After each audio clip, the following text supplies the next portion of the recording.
আসসালামু আলাইকুম রহমতুল্লাহি ওবরাকাতু। Welcome to my cooking channel Josna's রান্নাঘর। আজ আমি আপনাদের জন্য মুচমুচে মজাদার আলু গাজরের পাকোড়া রেসিপি তৈরি করে দেখাবো। আশা করি আপনাদের কাছে রেসিপিটি ভালো লাগবে। তো চলুন কথা না বাড়িয়ে শুরু করি। রেসিপির জন্য আমাদের লাগবে আলু ও গাজর। প্রথমে আমি 2 থেকে 300 গ্রাম ওজনের একটি বড় আলু নিয়ে সেগুলো স্লাইস করে কেটে নেব। দেখুন এভাবে কেটে নেবেন। এখন 1 থেকে 150 গ্রাম ওজনের একটি গাজর নিয়ে সেটিকেও একইভাবে স্লাইস করে কেটে নেবেন।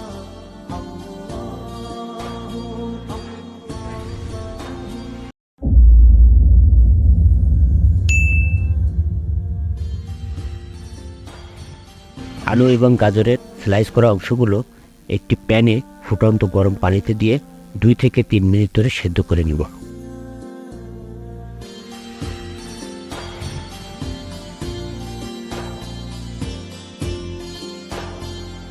সিদ্ধ করা আলু এবং গাজরগুলো গরম পানি থেকে উঠিয়ে ঠান্ডা পানিতে কিছুক্ষণ নেড়ে চেড়ে পানি ঝরিয়ে নেব।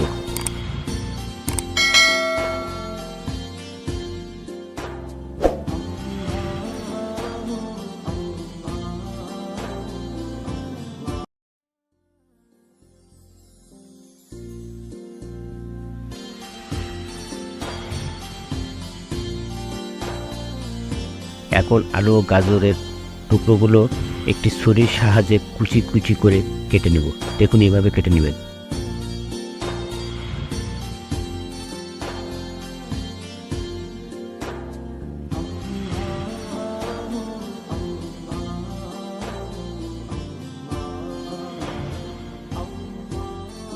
এখন কুচি করা কাটা আলু গাজরের মিশ্রণটি একটি বাটিতে নিয়ে এর মধ্যে দিয়ে দিব গ্রিন অনিয়ন বা পেঁয়াজ পাতা কুচি।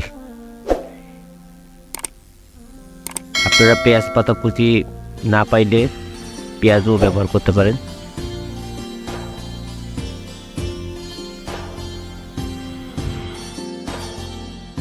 এখন এই মিশ্রণটিতে দিয়ে দেবো অল্প পরিমাণে কালো মরিচের গুঁড়া, দিয়ে দেবো স্বাদ মতো লবণ, দিয়ে দেবো 2টা ডিম।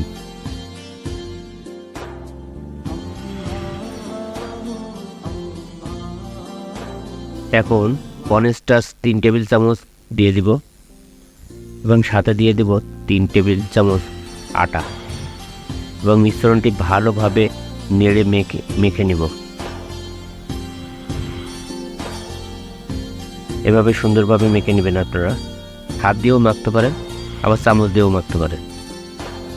এখন মিশ্রণটি থেকে হাতের সাহায্যে ছোট ছোট করে গোল গোল তৈরি করে নিব। এখন এগুলো অল্প তাপে ভাজার জন্য তেলের মধ্যে দিয়ে দেব।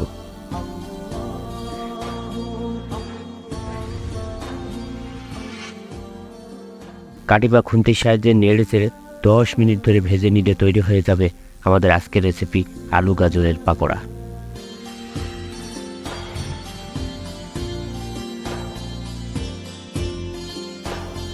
আশা করি আপনাদের ভিডিওটি ভালো লাগবে। অবশ্য আপনারা বাসায় ট্রাই করবেন এবং আমাদের কমেন্টসের মাধ্যমে জানাবেন আপনাদের কেমন লাগলো।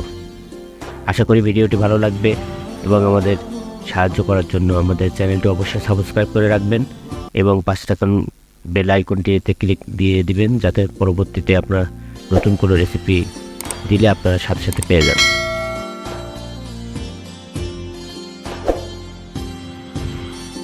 তো তৈরি হয়ে গেল মজাদার মুচমুচে আলু গাজরের পাকোড়া। আপনারা খেয়ে দেখবেন, অনেক মজাদার এবং টেস্টি। তো আজকের মতো এখানে বিদায় নিচ্ছি। আল্লাহ হাফেজ। পরবর্তীতে দেখা হবে অন্য কোনো রেসিপিতে।